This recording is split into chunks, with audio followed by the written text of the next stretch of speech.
You're listening to the Therapist to Millions podcast, where we get under the skin and into the brains of the world's leading therapists with Dr. Susan Spicer and myself, Damien Mark Smith, as we delve into the world of all kinds of effective therapies with fascinating and challenging cases, plus marketing tips and what's really working in mental health right now. Hello and welcome to the Therapist to Millions podcast, where we get under the skin and into the brains of the leading therapists from around the world. And today we're actually recording this just in the new year. So happy 2023, everyone. Actually, these are all going out in 2023 now because they can't go in 2022 unless we have a time zone machine or something. Today, all the way from Northern California, we have Jessica Clark, who is a licensed clinical social worker, outdoor adventurer, dog mum to a 12-year-old Labrador. We love our labs.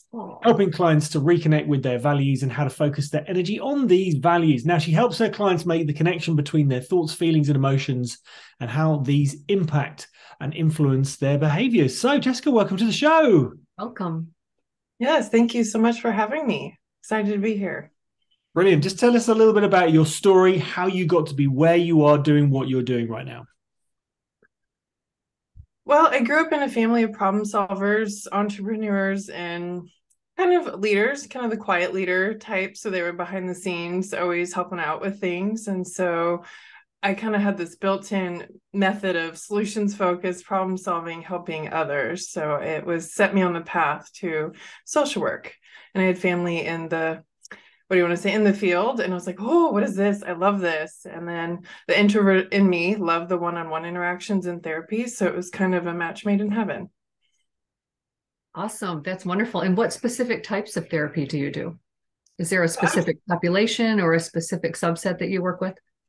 Yeah, it's kind of shifted over the years. I went from working with kids and families to young people to adults. Right now I work with just adults and probably more on the general mental health, but I do a lot of CBT, that's thoughts, feelings, behavior stuff.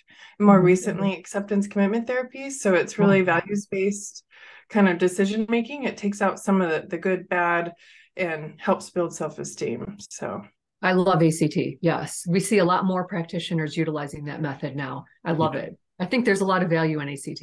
Yeah. Yeah, pulls together a lot of different great things out of like CBT, mindfulness, and all the other ones. So I love it. Oh, right. Yeah. You incorporate mindfulness practices. That's good. Do you teach your clients mindfulness? I do, if they're open to it. It's not for everyone. And so some are a little skeptical. So I'm like, well, if it's not your thing, that's okay. We've got other tools we can pull out of the therapist toolbox. But I do. And I kind of break down how you do that. Like they say, well, what am I supposed to do if I go on a walk and be mindful? So we go over that, things that they can do that kind of make it simple and not necessarily fun, but easy to remember off the top of your head if you're like stressed out and trying to use a walk to kind of calm down and relax. I know the best way of teaching mindfulness is to show them a dog. Just see the dog or the cat. Just copy what they do. Exactly. They are present focused all the time. They are prime examples of that. Right. Without judgment, without regret or expectations. Right. I love it. Yeah, exactly. Now, using hypotheticals and no identifying factors, specifically, I think in your case, can you give us some examples? Just tell us some stories that don't relate to anyone specifically about, a great success in your practice, something that was tricky that you learned from, and an unusual or interesting case. I would say that my experience kind of with the California State Correctional System, it kind of had all of those wrapped into one. So I saw some people do some amazing growth, really shift their mindset from how they grew up in the life they had led prior to being incarcerated, and their plans and viable plans for once they left incarceration and were going to be out in the community. And then some had called back to different kind of people involved in their treatment, and a lot of success stories. I had one in particular that was like, wow, I never thought I'd work with providers before, but maybe now I'll be open to it when I go back out, essentially in the community. I'm willing to work with the resources provided to me, which they weren't before. So I consider that a success. The other is the biggest challenge is working with people in big systems like a correctional system, helping them understand how to navigate that. And then also as myself, the therapist, not having that judgment piece, we're talking about like with ACT, you have to really push that aside and look at this human being in front of you. And not every clinician can do that in a way to really provide authentic treatment to the incarcerated population. So it was a growth experience, to say the least, that I don't regret at all. Absolutely. Did you do therapy right in the jail or prison, or did they come to? Okay, you did. Yeah. Fascinating. I did a lot of work myself in forensic neuropsychology, did evaluations in the prison system, right? I've been to death row. I've seen and heard a lot of, things. When you are in the system like you were, you really have the opportunity to see, bad people at their best. We're in marriage and family therapy, we see good people at their worst, right? But you see the all sides, then people trying to make changes in their lives and people really taking stock of, oh my gosh, what did I do to get me here? And you have the opportunity to be super incremental in forming their success on the outside. Mm-hmm. Yeah, that's a really powerful thing you did there. It's not easy to go in the system behind bars and sit with people. No, it's not. And people will say, oh, you sat with them. I'm like, yes, they're human beings. They've done some things that are, what we would hope we'd never be in a position to do. But, we're all a few choices and circumstances away from certain things. So I'm not one to judge, but it was awesome to help them plan what they were going to be doing outside of that and move away from the unhealthy habits they'd had, like growing up, and kind of what led them there. So, yeah. Exactly. I always considered it to be an honor because in some ways we are often the first people that have ever really heard their whole story. Mm-hmm. Yeah. They're like, you actually listened to me and I can tell you care, because believe me, they can tell who cares and who doesn't. Oh, absolutely. People can, but they really pick up on that because they're stuck in this system that's quite frankly broken, at least in California. But it's a huge system that's trying to make improvements. And so they really do, they'll work with you. They show up, they come to their appointments. They were the most consistent, reliable clients I've ever had. Right. Can I put this question to both of you? Because I think this is fascinating. You both worked in correctional facilities. You've both seen a lot of people. What is the difference? Because, success is 5% strategy, 95% mindset. What is the difference when you have two people in front of you? What do you see when someone just goes, no, I'm doing something about that. I'm changing it. This strategy ain't working. I'm going to do the other thing. You've seen it. You've both seen it, haven't you? What is it? What is that moment where someone goes, enough is enough. I'm changing this. Can you put your finger on it? I have a thought. Jessica, do you want to go first or? Well, I can think of an example. And like I said, I'll leave out names and stuff, but there was a client in that setting that had finally gotten sober for the first time. And for them, they're like, wow, this is amazing. Is this what it's been like this whole time? And I was missing out on this. Like, this is actually living. And that helped them make the switch. Yeah. Right. Yeah. For me, I think it often is their prior functioning. If they ever had at least one adult or one person in their life that gave them praise or gave them understanding, I think that they're more likely to say, wow, what happened here? But when you see they've come into the system and they have had a history of abuse and neglect and abandonment, they're 8 years old and they're out in the street, they start smoking pot at 9 or 10. We've all seen that scenario, right? I think that's where they sit in there more often and they're like, I don't get it. Like, I'm going to go back to, doing what is there out there for me? That's been my experience. But when they sit in there and they think, well, I had my grandmother would be mortified if she knew where I was right now. I think there's a shift then, like, I can't do this anymore. I can't be here anymore. Like, I have to go back to, I can dig deep within me and find there is a different way to be. That's I think both of you showing up and listening is, I think, the other one, because, for some of these people, it's probably the first time they've actually felt love. Yeah.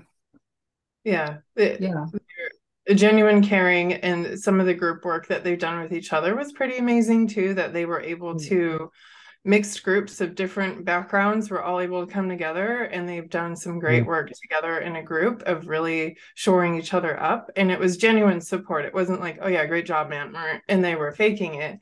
They were genuinely excited and supportive of each other, and that really helped a lot of them be like, no, you can do this. Like, no, you can be successful.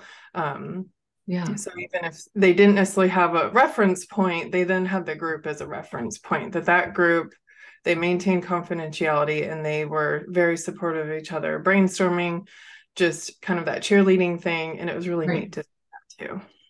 The power of group therapy, when people can resonate with your story and hear you, is super meaningful. Yeah. And you know, our functioning is all about connections anyway. And if we can develop connections on the inside, that can help them have that whole experience be a little more bearable. Yes, definitely. I noticed you talk about thoughts, feelings, and emotions. Do you do any work around sort of energy and where these things come from? A little bit. I've started to do a little bit more of the energy and kind of done working with another kind of more coaching paradigm of energy. I think is really great because it takes out the judgment piece. It's like if we have this low level energy of just I'm a victim of the world or I'm really angry, they serve a purpose sometimes, but too much of that can get in our way. And sometimes it's they need a little help moving out of that space. And so I do a little bit of that, probably not as much as I'd like to, but I do like kind of different energy levels and the way of looking at it. I have a certain like paradigm that I've been studying, so I'm kind of zeroed in on that one, but I know that there's a lot out there about energy, and it's like I said, what I like about it is the non-judgmental piece. And it makes sense for people that they're like, oh, I'm just at this energy and I can shift, rather than, oh, I am angry. Oh, I'm just this angry person, and they feel stuck in that. Right. And it's the intellectual level of the client too. Some aren't able to conceptualize that. Some aren't able to conceptualize CBT techniques too. So we have to kind of meet them where they're at. But the thing that you can incorporate with ACT is, I think, even more basic. Just because I feel a certain way doesn't necessarily mean that it's so. Just because I feel helpless or hopeless on the inside doesn't necessarily mean that that's true. I think that might be an easier concept than energy work or CBT, but I think they're all useful, but you have to look at the individual client as a whole and see where they're at and how they able to intellectualize and conceptualize and have a certain level of insight. I love energy work. But I think some clients aren't necessarily able to conceptualize it. Yeah, they want a little more concrete things happening. They're very much in the kind of was thinking of, is this good or bad? And that throws them off if you try to get them into that gray area of more of the energy level and even some degree mindfulness. But that's the beauty of it though, is like in the therapeutic space, you can see where people are at, what they need. And it's wonderful to see, okay, maybe CBT is not going to work for them, but this might. And it's really great to find that match for them, because it's not a one size fits all. Yeah, it sounds like you're really good about discerning where they're at. Yeah, I do spend a lot of time with that and kind of reviewing things. And I always leave it open with my clients of like, let me know if this is actually working for you. Sometimes it's a new thing to just give a try, even if they're skeptical. I'm like, just give it a go and we'll see what happens. I'm not going to take offense if you come back and say, Jessica, that's actually, I don't like that. Right. But I need to know that, because if, that doesn't work for them, then we need to look at something else. So I love that. And I love what you said about energy being non-judgmental. I think that's really powerful, actually. And okay, now in terms of growing your practice, how are you marketing yourself? What are you doing to expand your practice? The main thing that I've noticed has been helpful is actually partnering with others who know how to market. I can do, I have a great website guy that does awesome with the SEO and stuff, but really partnering with companies that's what they do, and they can help with some of the billing stuff with like in the insurance realm. If people want to take insurance, that's been a huge support, just because I can spend hours trying to get, my BA in business on the side, but really partnering with others that have some familiarity with that has been the greatest success for me. It's kind of like building your team. They say that a lot in private practice, even for solo practitioners, you do need a team, whatever that looks like. Mm-hmm. I agree. If you could write a book, what would the title be? Have you ever thought about it? Honestly, I didn't think about that until not that long ago. I don't know that I'd write one anytime soon, but I think for me, it would be on being objective, like that detached involvement, because I get asked that a lot when I've done supervision of how do you not get invested in the outcome with clients or with patients. Right. And so I think if I were to write a book, it'd be on that. Love it. And what would the title be? That would be, I would probably keep it simple and to the point, like on being objective as a therapist, something like that. Yeah, that's exactly what it says on the tin. I like that. Being objective, like Carl Rogers on being a person. Mm-hmm. Yeah. Now the subject of The Gift of Therapy by Yalom. So it's just, keep it simple. Yeah. On the subject of books, what's your favorite therapy book and why? My favorite one is actually Emotions Revealed by Paul Ekman. Oh, love that. Yes. Yes. Yeah. That one was recommended by a colleague a few years ago. And even though it's, the research is a little considered older now, but I was just like, wow, that really opened up things to me. The nuances and facial expressions. We talk about body language of the closed off, with arms or, facing away with people, but there's so much that happens in your face that it really opened my eyes. It was a little mind blowing. I think there's a course that goes with that book, but there is a whole science behind the subtle nuances, right, of people's expressions, the split second that goes across their eyes when you ask them a question. And as you know, from working in the correctional system, a lot of officers use that in interrogation. A lot of detectives use that body of work, but not many people fully understand it to the degree that author did. Yeah, no, they don't. They just kind of think of kind of the general things that people have heard of, like, oh, people that, are lying don't make eye contact or something like that. But it's way more nuanced than that. So it was really interesting. Right. It's fascinating. And what would be the best non-therapy book you've ever read and why? It would be Beyond the Point by Claire Gibson. It was one of the few books that I've read, and I know there's a ton out there, that really captured friendship with women. So many of the times it's kind of the mean girl stuff happening. But this one was like true, authentic teamwork, love, and compassion between a group of young women and then their journeys in life. And the backdrop happened to be a military-based thing, but it was really, it was one of those that just really got you into the story of all the lives of the women, and their friendship was pretty neat to see how it went through tough times and good times. So definitely recommend it. Fantastic. I think it's the second time that's been recommended, that book, actually, which is unusual. What is your top tip for mental health in the world right now? Get some sleep. Yay! I love it. That's a good one. Bonkers. Right. Yeah, get some sleep, like adequate sleep, not, drug-induced sleep, but alcohol, no alcohol helping you get to sleep. Just sleep hygiene is so important. It's so important. It's important in mental health. It's important in health, maintaining weight, all kinds of things, converting short-term to long-term memory. Yeah, really, that's a great tip. Brain health, yeah. Yes. And so one of our favorite parts of the podcast here, finally, share with us a fact that blows our minds or tell us a joke that's one of a kind to win a Therapist to Millions exclusive t-shirt, which Damien and I are both wearing, as you can see. Got them on. I was trying to think of that. I don't really have either one. You probably heard the joke, all the Pavlov jokes by now. Oh, no, go on then. Not all of them. Not all of them. Well, maybe, why is Pavlov's hair so shiny? Don't know. Oh, is he conditioned classical conditioning?